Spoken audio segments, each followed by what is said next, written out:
रहीम। अस्सलाम वालेकुम dear students. उम्मीद है कि आप सब लोग खैरियत से होंगे।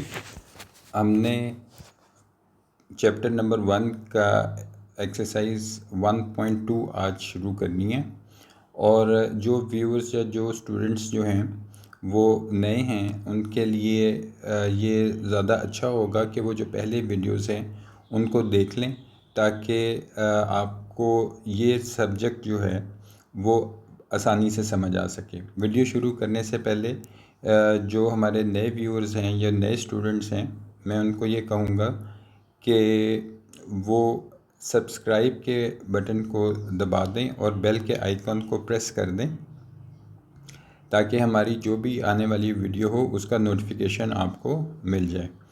ये हम आज जो शुरू कर रहे हैं ये एक्सरसाइज 1.2 है और इसका क्वेश्चन नंबर 1 है, और हमारी आज ये कोशिश होगी कि हम अपना 1.2 एक्सरसाइज जो है इसमें 2 ही क्वेश्चंस हैं, तो हम अपनी इस वीडियो के अंदर इन दोनों क्वेश्चंस को जो कंप्लीट कर लें और फिर आगे आपको आने वाले जो एक्सरसाइजेज़ हैं उनकी तरफ हम जा सकें। तो पहला हमारा जो क्वेश्चन है हमने पढ़ा था, पहले आपको ये याद होगा कि हमने ये टॉपिक स्टार्ट किया था डिस्क्राइबिंग ऑफ सेट से, कि जब हमने किसी सेट को डिस्क्राइब करना है तो कैसे करना है। तो ये मैंने आपकी स्क्रीन पे लिख दिया कि ये टॉपिक हमारा यहाँ से स्टार्ट हुआ था, और हमने ये देखा था कि जब हम किसी सेट को डिस्क्राइब करते हैं तो हमारे पास डिस्क्राइब करने के 2 तरीके होते हैं। पहला तरीका क्या होता है कि हम किसी भी सेट को डिस्क्रिप्टिव फॉर्म में लिखते हैं, ये एक तरीका होता है। और दूसरा तरीका ये होता है कि हम किसी भी सेट को टेबुलर फॉर्म में लिखते हैं।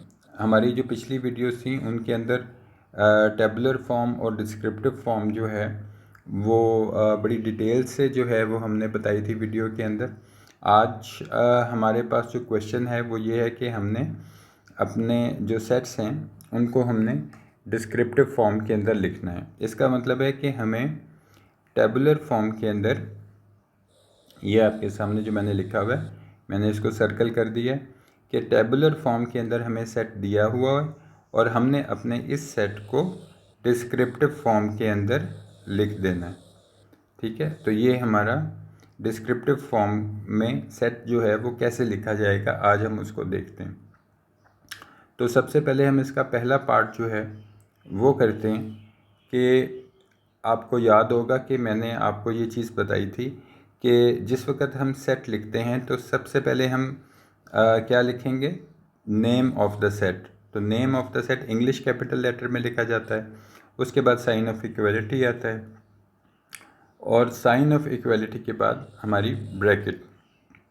इसके बाद हम अपने सेट का फर्स्ट एलिमेंट लिखते हैं, फिर कॉमा डालते हैं, फिर सेकंड एलिमेंट लिखते हैं, फिर कॉमा डालते हैं, फिर हम थर्ड एलिमेंट लिखते हैं, फिर कॉमा डालते हैं, फिर फोर्थ एलिमेंट लिखते हैं, फिर कॉमा डालते हैं, फिर फिफ्थ एलिमेंट लिखते हैं और फिर कॉमा डालते हैं, और फिर सिक्स्थ एलिमेंट लिखते हैं। अब हमारी एक्सरसाइज में हमारे सेट में 6 जो है ये लास्ट एलिमेंट है सेट ए का। सेट ए के लास्ट एलिमेंट के बाद आपको मैंने ये चीज़ बताई थी कि फिर हम कॉमा नहीं लगाते, बल्कि हम क्लोजिंग ब्रैकेट जो है वो लगा देते हैं और हमारा सेट जो है वो कंप्लीट हो जाता है। अब हमने अपने सेट जो है वो किस फॉर्म में इस वक्त आपके सामने आपको नज़र आ रहा है, ये फॉर्म जो आपको नज़र आ रही है ये टेबुलर फॉर्म है। ठीक है, ये मैंने आपको एरो लगा के जो है ये इसमें बता भी दिया कि ये हमारी टेबुलर फॉर्म है, और हमने अपने इस सेट को जो है चेंज किस में करना है, डिस्क्रिप्टिव में चेंज करना है। तो डिस्क्रिप्टिव में चेंज करने के लिए हम क्या करेंगे कि पहले हम सेट को देखेंगे कि सेट के एलिमेंट्स क्या हैं। तो सबसे पहले ज़रूरी ये होता है कि हम ये चीज़ देखें कि हमने जिस सेट को टेबुलर फॉर्म से डिस्क्रिप्टिव फॉर्म के अंदर लिखना है उसके अंदर एलिमेंट्स कौन से हैं। तो हमारे एलिमेंट्स हैं 1 2 3 4 5 6। ये आपके सामने सारे एलिमेंट्स जो हैं वो लिखे हुए हैं, ये सारे एलिमेंट्स आ गए आपके। अब हमने इसको डिस्क्रिप्टिव फॉर्म में चेंज कर देना है, जो कि बहुत इजी है। यह मैं आपके सामने वो भी लिख देता हूँ। तो ये सेट जो है हमारे सामने, इसको हम स्टेटमेंट फॉर्म में यानी हम डिस्क्रिप्टिव फॉर्म में लिखेंगे। तो इसको हम क्या लिख सकते हैं कि सबसे पहले आपको वही याद होगा कि हमने जो चीज़ है नेम ऑफ द सेट लिखते हैं विच इज़ ए। तो ए जो है ये इस सेट का नाम है। तो ए इज़ इक्वल टू, अब जब इज़ इक्वल टू के बाद चूँकि हम डिस्क्रिप्टिव फॉर्म में लिख रहे हैं इसलिए अब हम ब्रैकेट्स यूज़ नहीं करेंगे। हम यहाँ पे सिर्फ एक स्टेटमेंट लिखेंगे कि the set of natural numbers less than 7। ये आपके सामने हमने इसको कंप्लीट कर लिया। ये हमारा सॉल्यूशन था। आपको ये याद होगा कि हमने यहाँ पे नेचुरल नंबर, ये मैं आपके सामने सर्कल कर रहा हूँ, नेचुरल नंबर क्यों लिखा? क्योंकि हमने जब सेट को देखा तो ये सेट जो है ये 1 से स्टार्ट हो रहा था और फिर एक सीरीज़ में इसके एलिमेंट्स जो थे वो बढ़ रहे थे और 6 पे जाके इसके एलिमेंट्स ख़त्म हो गए। इसका मतलब है कि 7th जो है वो इस सेट का हिस्सा नहीं है। इसीलिए हमने यहाँ पे जो वर्ड लिखा है वो लिखा है लेस। ये मैंने सर्कल कर दिया आपके सामने कि लेस देन 7। लेस देन 7, 7 से छोटा कौन होगा? 6। तो the set of natural numbers less then 7। अब हमने वो तमाम एलिमेंट्स जो हैं वो अपने सेट में लिखे जो 7 से छोटे हो सकते हैं। और दूसरी कंडीशन क्या है कि वो नेचुरल नंबर्स हों। तो नेचुरल नंबर्स आपको पता है कि 1 से स्टार्ट होके और 2, 3, 4, 5 और बहुत आगे तक चलते हैं। तो हमने 7 से छोटे जितने भी नंबर थे, ठीक है, वो हमने अपने सेट में लिखने थे। तो the set of natural numbers less then 7। अब आप देखें कि 6, 5, 4, 3, 2, 1 ये सारे नेचुरल नंबर्स हैं और ये 7 से छोटे हैं, ठीक है। तो हमारी दो कंडीशंस जो थी वो इसमें कंप्लीट हो गई और हमारा सेट जो है उसका सोल्यूशन आ गया कि हमने ये लिख दिया कि ये नेचुरल नंबर्स हैं। पहली बात मैं आपके सामने यहाँ पे लिख भी देता हूँ ताकि आपको आसानी रहे कि पहली बात कि ये नेचुरल नंबर्स हैं, ठीक है। और दूसरी बात कि ये लेस देन 7 हैं। तो इसका ये मतलब हुआ कि हमने अपनी स्टेटमेंट में the set of natural numbers less then 7 ये दो चीज़ें हमने जो थी आपके सामने जो लिखी हैं ये हमारी डिस्क्रिप्टिव फॉर्म हो गई। तो हम इसको क्या कहेंगे कि ये अब हमने जो स्टेटमेंट आपके सामने ये वाली स्टेटमेंट लिख दी, ये हमने अपनी टेबुलर को डिस्क्रिप्टिव के अंदर चेंज कर दिया, ठीक है। तो उम्मीद है कि आपको ये चीज़ जो है वो समझ आ गई होगी। अब हम इसका अगला पार्ट जो है वो करते हैं, वो भी बहुत इजी है। और मैं पहले भी आपको बताया कि मैथ्स जो है ये एक बहुत इजी सब्जेक्ट है। हमने सेट ऑफ द नेम लिखा, साइन ऑफ इक्वलिटी किया, ब्रैकेट ओपन की और लिखा 0, 1, 2, 3, 4, 5। अब यहाँ पे अगर हम आपकी मैं बुक की स्टेटमेंट को हम देखें तो उसमें आप ये चीज़ नोट करें कि ये मैं रब कर देता हूँ ताकि आपको कन्फ्यूजन ना हो। आपकी जो बुक है वो उम्मीद है कि आपके पास होगी और आपने खोल के अपने सामने रखी होगी। हमारा सेट बी जो है वो 0, 1, 2 उसके बाद एक कॉमा और फिर ये 3 डॉट्स हमने डाल दिए और ये डालने के बाद फिर हमने कॉमा लगाया और कॉमा लगा के 99 और फिर हमने ब्रैकेट को क्लोज़ कर दिया। पिछली वीडियोस में हमने ये चीज़ आपके साथ जो था वो डिस्कस की थी कि सेट कौन कौन से हो सकते हैं। तो उसमें आपको एक चीज़ ये याद होगी कि हमने कहा था कि एक तो वो सेट होते हैं, मैं यहाँ पे लिख देता हूँ आपके सामने, एक तो वो सेट होते हैं जिसमें फ्यू एलिमेंट्स होते हैं। जैसे अभी हमने ऊपर सेट में देखा कि set of natural number less than 7 वाला जो क्वेश्चन मैं आपकी स्क्रीन के सामने कर रहा हूँ, ये आपके सामने सेट ए आ गया। इसके अंदर आप देखें कि सिर्फ 6 एलिमेंट्स हैं, 1, 2, 3, 4, 5, 6। तो ये एक ऐसा सेट है जो अपने अंदर फ्यू एलिमेंट्स रखता है। दूसरा हमने एक ये चीज़ पढ़ी थी कि मोर एलिमेंट्स, यानी एलिमेंट्स जो हैं वो ज़्यादा होते हैं, ठीक है, मोर एलिमेंट्स बट लिमिटेड, और काउंट किए जा सकते हैं, उनको हम गिन सकते हैं। और तीसरा जो था वो हमने ये पढ़ा था कि अनलिमिटेड सेट्स, ठीक है। तो इसका मतलब जो है वो मैंने आपको पिछली वीडियो में भी हम बता चुके हैं। मैं दोबारा आपके सामने इसलिए रिपीट कर देता हूँ ताकि आपको याद आ जाए। लिमिटेड का मतलब था महदूद होना, और अनलिमिटेड का क्या मतलब था? लामहदूद होना, ठीक है। तो लामहदूद जिसको हम काउंट नहीं कर सकते, और लिमिटेड जिसको महदूद मतलब जिसको हम काउंट कर सकते हैं। तो इसका ये मतलब हुआ कि जो अब हमारे सामने हमारा सेट बी है, उसके अंदर सेट ज़ीरो से शुरू हो रहा है और 1 2 और फिर चलता चला जा रहा है, और 99 इसका लास्ट एलिमेंट है। तो लास्ट एलिमेंट 99, अगर हम 0 से लेके 1 2 3 99 तक काउंटिंग लिखते तो हमें बहुत सारा टाइम लग जाता, लेकिन मैथमेटिक्स ने हमारी इस चीज़ को जो है वो आसान बना दिया, और हमने उसको फ़ौरन ही अपने सेट को जो है वो लिख लिया। यहाँ पे यही अच्छी चीज़ होती है कि मैथमेटिक्स जो होता है बहुत सारी चीज़ों को आसान बना देता है। अब हमने अपने इसी टैबुलर फॉर्म को हमने अपनी डिस्क्रिप्टिव फॉर्म में लिखना है। आपको एक बात याद होगी कि जब हम पढ़ रहे थे नेचुरल नंबर्स, तो मैंने आपको एक और नंबर्स भी बताए थे जिनका नाम था होल नंबर्स। मैं आपकी स्क्रीन पे आपको यहाँ नज़र आ रहा होगा, होल नंबर्स बताए थे। ये भी नेचुरल नंबर्स की तरह के होते हैं, लेकिन ये स्टार्ट ज़ीरो से होते हैं। मैं नीचे लिख देता हूँ कि ये स्टार्ट ज़ीरो से होते हैं, ठीक है। तो ज़ीरो से जो स्टार्ट हों और फिर आगे 1 2 3 करते, तो इन नंबर्स को हम होल नंबर्स कहते हैं। अगर हम अपना सेट देखें तो हमें ये चीज़ नज़र आएगी कि ये हमारा सेट बी जो है वो ज़ीरो से स्टार्ट हो रहा है। चूँकि ये ज़ीरो से स्टार्ट हो रहा है, इसका ये मतलब है कि ये होल नंबर्स का सेट है। तो एक बात तो हमें ये पता चल गई, पहली बात हम आपके सामने ये लिख देते हैं कि पहली बात हमें क्या पता चल गई कि ये तो होल नंबर्स हैं, क्योंकि ये ज़ीरो से सेट स्टार्ट हो रहा है। और दूसरी चीज़ हमें क्या इसमें नज़र आ रही है, हम दोबारा अपने सेट को देखते हैं कि इसका जो लास्ट एलिमेंट है वो 99 है।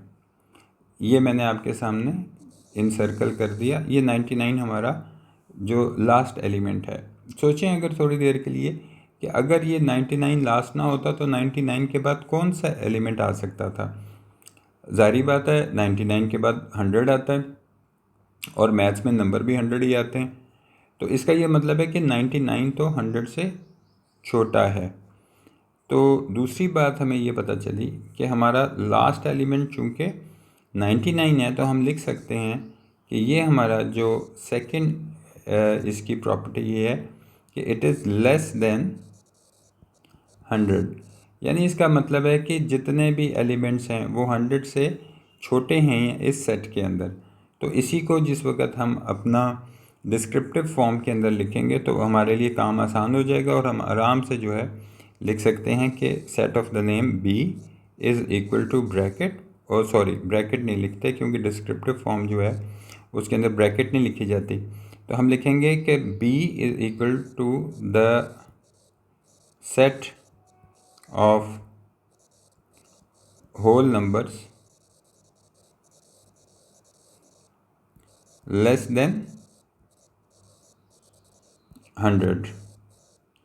तो इसका ये मतलब हुआ कि हमारे जितने भी नंबर्स हैं हमारे सेट बी के अंदर वो 100 से छोटे हैं।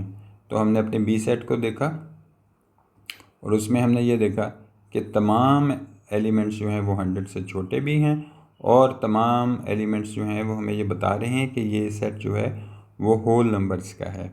तो होल नंबर्स जो हैं वो ज़ीरो से स्टार्ट होते हैं, और हमने अपने इसको डिस्क्रिप्टिव फॉर्म में लिख लिया।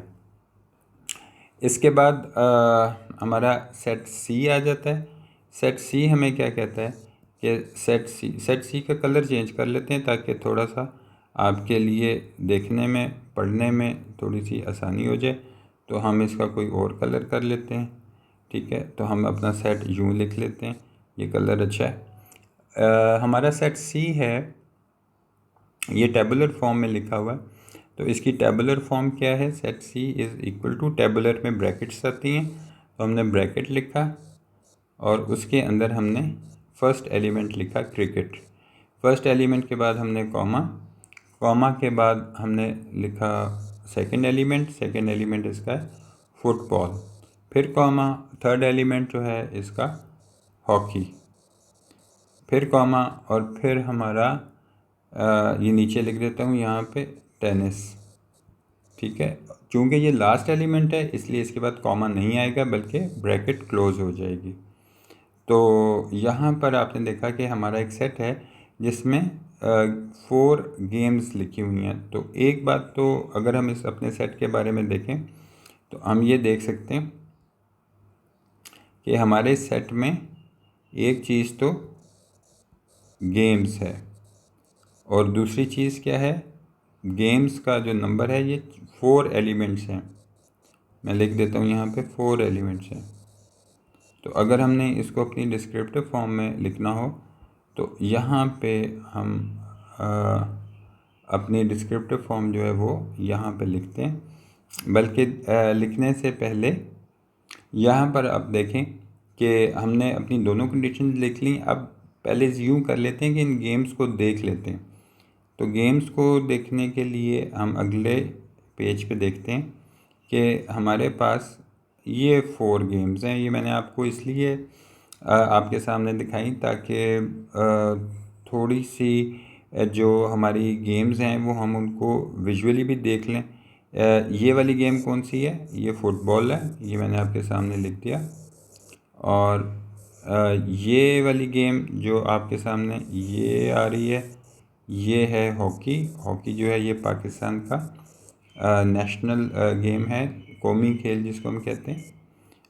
मैं लिख देता हूँ, आपको याद भी रहेगा कि ये हॉकी जो है ये हमारा नेशनल गेम है, ठीक है। ये हमारी नेशनल गेम भी है। तो ये मैंने आपको यहाँ साइड पे लिख दिया। उसके बाद ये वाली गेम, इसको हम क्या कहते हैं, टेनिस। और इसके साथ ये वाली गेम ये हमारी क्रिकेट। तो आपने विजुअली भी देख लिया कि ये हमारा फुटबॉल, हॉकी और टेनिस और क्रिकेट। क्रिकेट भी आप बहुत शौक़ से देखते होंगे। ये हमारे हैं। अब हमने इसी को जो था ये देखें, ये सारी गेम्स कितनी आपके सामने आई, 4। और सारी की सारी क्या हैं, गेम्स। ये मैंने आपके सामने स्क्रीन पे लिख दिया। तो इसको तो लिखना फिर बहुत इजी है, हम बड़े आराम से इसका सोल्यूशन लिख सकते हैं कि इसका सोल्यूशन ये है कि name of the set C is equal to the set of 4 games, ठीक है। तो द सेट ऑफ 4 गेम्स, ये हमारा सोल्यूशन आ गया और आपको ये समझ में भी आ गया। अब हम अगला चलते हैं कि हमारा आगे जो क्वेश्चन है वो क्या कहता है। वो हमें कहता है, उसका हम थोड़ा सा कलर जो है वो डिफरेंट कर लेते हैं। तो हमारा अगला जो है क्वेश्चन वो है E is equal to bracket और ब्रैकेट के बाद 2, 4, 6 और फिर कॉमा, डॉट डॉट डॉट और फिर ब्रैकेट क्लोज। इसमें एक चीज़ ये नोट कीजिए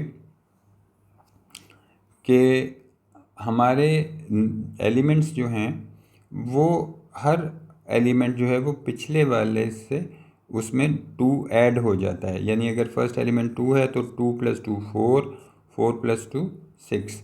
तो वो एलिमेंट्स जो 2 से डिविजिबल होते हैं, मैं यहाँ पे लिख देता हूँ, 2 से डिविजिबल होते हैं, डिविजिबल का क्या मतलब होता है? डिविजिबल का मतलब होता है जो तकसीम हो सकते हैं, ठीक है, जो तकसीम हो सकते हैं। तो जो तकसीम हो सकते हैं उनको हम डिविजिबल, तो जो 2 से तकसीम हो सकते हैं, ठीक है, जो यहाँ पे मैं लिख देता हूँ कि जो नंबर 2 से तकसीम हो सकते हैं उनको हम क्या कहते हैं?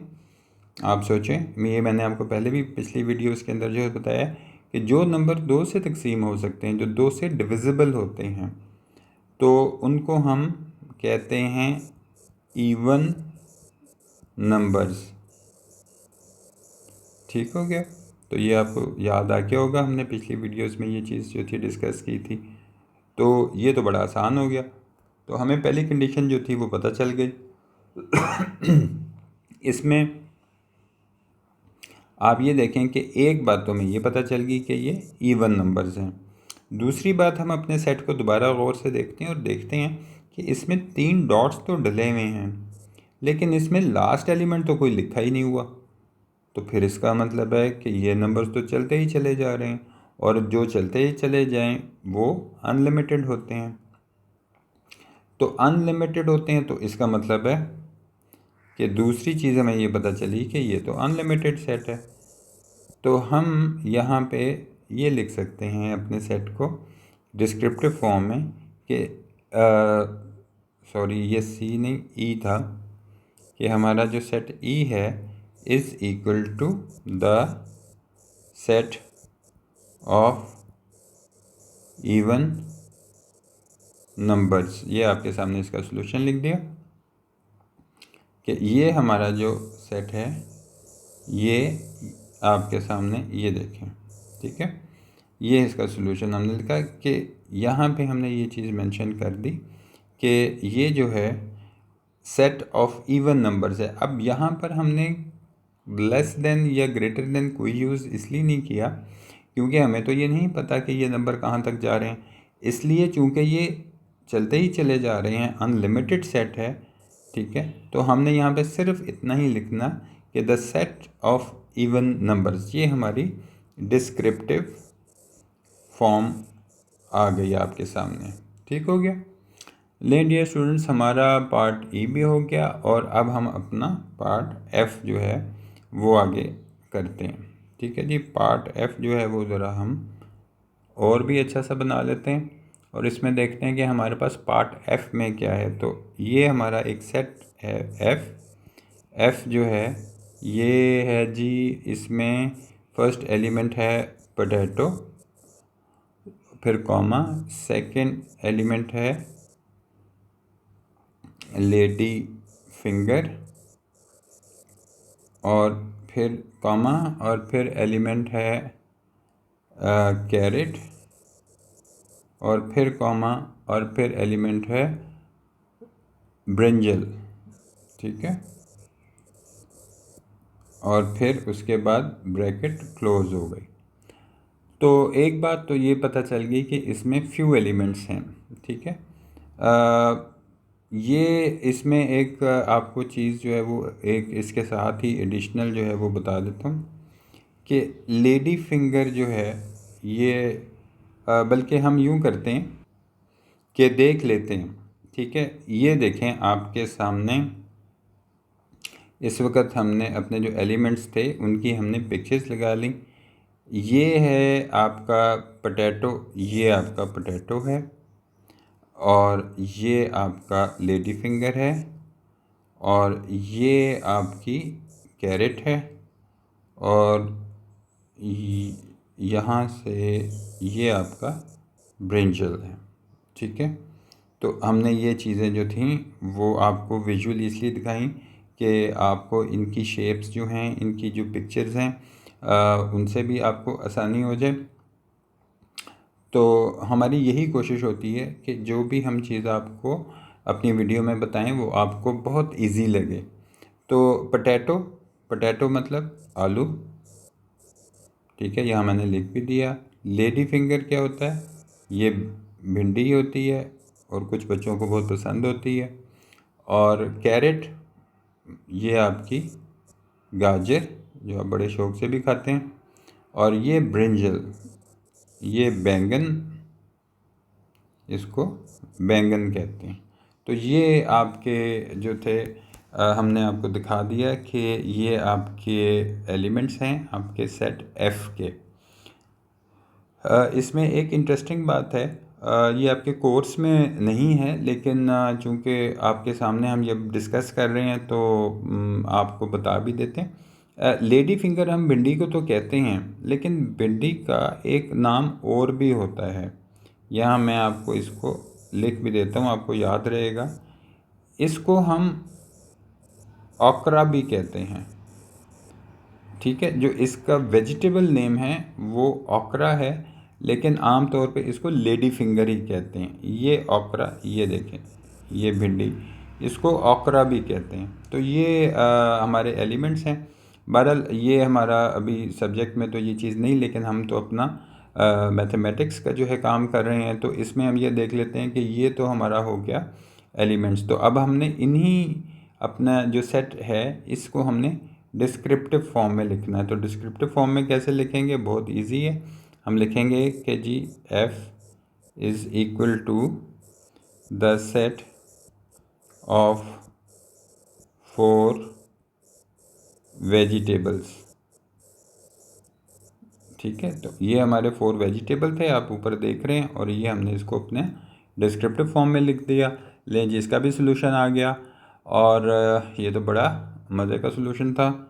इसमें हमने वेजिटेबल्स भी हैं उनको भी देख लिया, और हमारा दिल भी कर रहा है कि खा भी लें इनको। और अगला सेट हम देखते हैं कि अगला क्वेश्चन हमारा पार्ट क्या है। वो हमारा है n इज़ इक्वल टू 1, 2, 3 और फिर डॉट डॉट डॉट और ब्रैकेट बंद।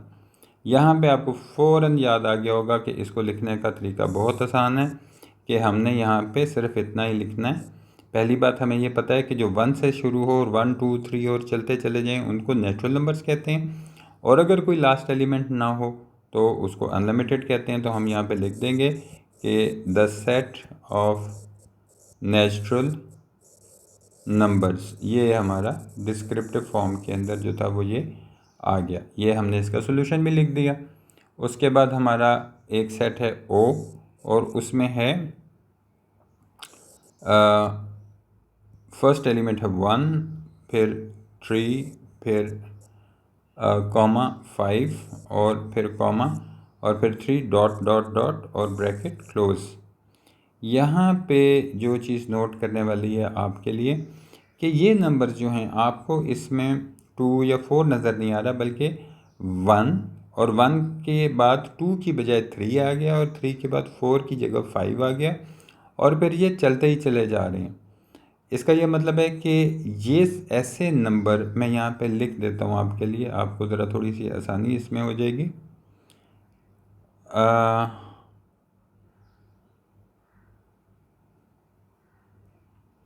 यहाँ पे हम लिख देते हैं कि जो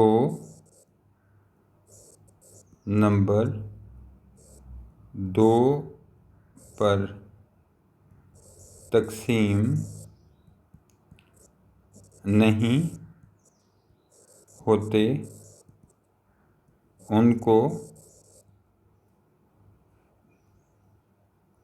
ऑड नंबर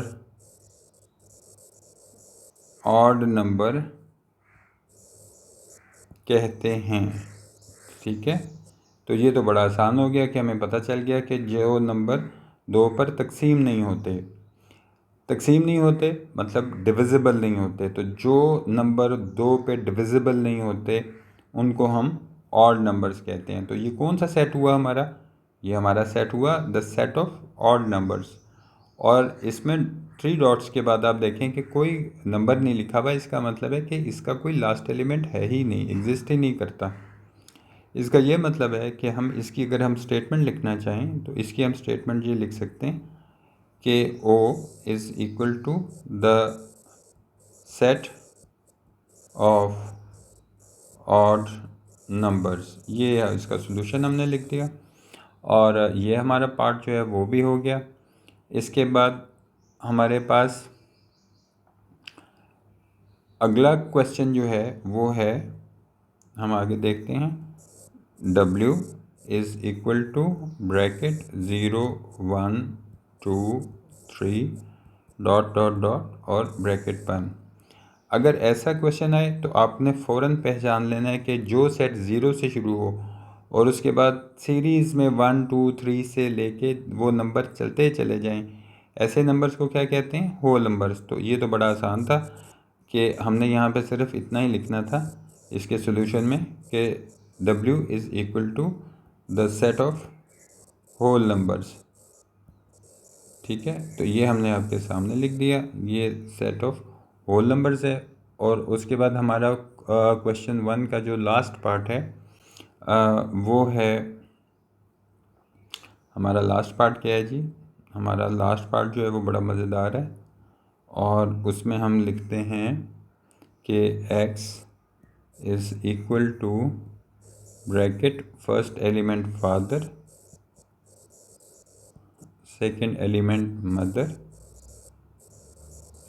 फिर थर्ड एलिमेंट ब्रदर और उसके बाद फोर्थ एलिमेंट सिस्टर और फिर ब्रैकेट क्लोज। तो ये हमारा सेट x है। अब हमने इसको जो है वो हमने अपनी डिस्क्रिप्टिव शेप में लिखना है। हमारे सामने देखें, इस वक्त हमने इसको विजुअली भी आपके सामने दिखाया कि ये जो है ये फादर, ठीक है, ये मदर और ये आपका ब्रदर और ये आपका सिस्टर। ठीक है, तो ये सारे कहाँ पे होते हैं? ये सारे फैमिली में होते हैं। तो फैमिली का मतलब है कि ये सेट लिखना तो बड़ा आसान हो गया। इसका सॉल्यूशन हमने लिख दिया कि x is equal to the set of 4 family members. तो ये भी हमारा सॉल्यूशन जो था वो इसका कंप्लीट हो गया। लें डियर स्टूडेंट्स, आज हमने अपना एक्सरसाइज 1.2 का जो फर्स्ट क्वेश्चन था वो हमने सारा कंप्लीट कर लिया। मुझे उम्मीद है कि आपको ये वीडियो अच्छी लगी होगी और आपको जो चीज़ें आज हमने बताई हैं वो आपने समझ ली होंगी। कोई चीज़ आपको ना समझ आए और कोई चीज़ क्वेश्चन हो, कन्फ्यूजन हो, आप नीचे कमेंट बॉक्स में हमसे पूछ सकते हैं। आप इस चैनल को सब्सक्राइब कर लें और बेल के आइकन को प्रेस कर दें ताकि नई वीडियो आए तो आपको नोटिफिकेशन मिल जाए। और अपने फ्रेंड्स के साथ शेयर करें और फ्रेंड्स के साथ डिस्कस करें और उसको अच्छी तरह जो है वो समझ लें। ठीक है, कोई भी क्वेश्चन हो तो आप नीचे कमेंट बॉक्स में या हमारे फेसबुक पेज पे, पाक पेंसिल्स हमारा फेसबुक पेज है, मैं लिख देता हूँ आपके लिए। हमारा फेसबुक पे पेज है पाक पेंसिल्स। ये आप फेसबुक पे लिखेंगे तो हमारा पेज भी आ जाएगा। तो यहाँ पे भी आप हमसे क्वेश्चन पूछ सकते हैं और नीचे कमेंट बॉक्स में भी पूछ सकते हैं। और अगर कोई चीज़ आपको ना समझ आए तो आप वो भी नीचे कमेंट बॉक्स में हमसे पूछ सकते हैं। हमारी पूरी कोशिश होगी कि आपके जो भी क्वेश्चंस हों हम उनको रिप्लाई करें। Thank you very much. अपना बहुत सा ख्याल रखिएगा। अल्लाह हाफ़िज़।